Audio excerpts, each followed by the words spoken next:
San Bernardino mass killings. CBS News' Louisa Hodge is live in our newsroom with more details. San Bernardino incident is the deadliest mass shooting in the U.S. since Sandy Hook. San Bernardino terror attack last December that left 14 people dead and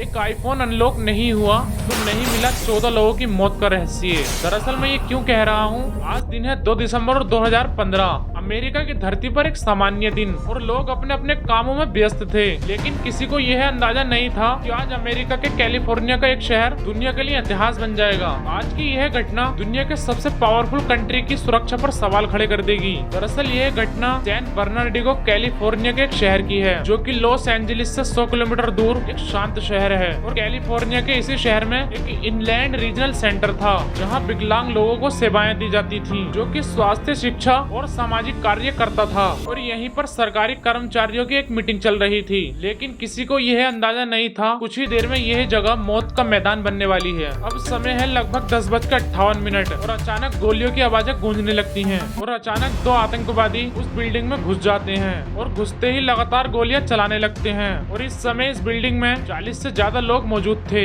और यह आतंकवादी लगातार गोलियां चलाते रहते हैं और चारों तरफ अफरा तफरी मच जाती है। कुछ लोग टेबलों के नीचे घुस जाते हैं और कुछ लोगों ने खिड़कियों से छलांग लगा दी। लेकिन अब सवाल ये पैदा होता है कि हमलावर आखिर कौन थे। लेकिन हमलावर कोई आम आदमी नहीं, बल्कि पति और पत्नी है, सैयद रिजवान फारूक और उसकी बीवी तस्फीन मलिक। दोनों ने पहले ही हमले की तैयारी की थी। हमले के लिए इस समय इनके पास आधुनिक हथियार और बुलेट प्रूफ जैकेटें मौजूद थी। इन्होंने इस हमले में 14 से ज्यादा लोग मौत के घाट उतार दिए और 22 लोग घायल हो गए। ये सिर्फ आंकड़े नहीं, बल्कि कितने परिवार उजड़ गए और न जाने कितने परिवार की जिम्मेदारियां खत्म हो गईं। और यह हमला यहीं खत्म नहीं होता है, बल्कि दोनों हमलावर कार में बैठकर फरार हो जाते हैं। लेकिन कुछ घंटे बाद पुलिस से इनकी मुठभेड़ होती है और दोनों ही आतंकवादी इस मुठभेड़ में मारे जाते हैं। अभी ये सवाल था कि इन्होंने ऐसा क्यों किया, और जांच में एक चौंकाने वाला सच सामने आता है। हमलावर ISIS से जुड़े थे और तस्फीन मलिक ने कुछ समय पहले ISIS को वफादारी जताई थी और इस घटना ने पूरे अमेरिका को हिलाकर रख दिया। और कहानी यहीं खत्म नहीं होती है, बल्कि FBI को हमलावरों का एक आईफोन मिलता है, जिसका अनलॉक होना बहुत जरूरी था और इसके अनलॉक होते ही सारे राज खुल जाते। लेकिन एप्पल कंपनी के मालिक ने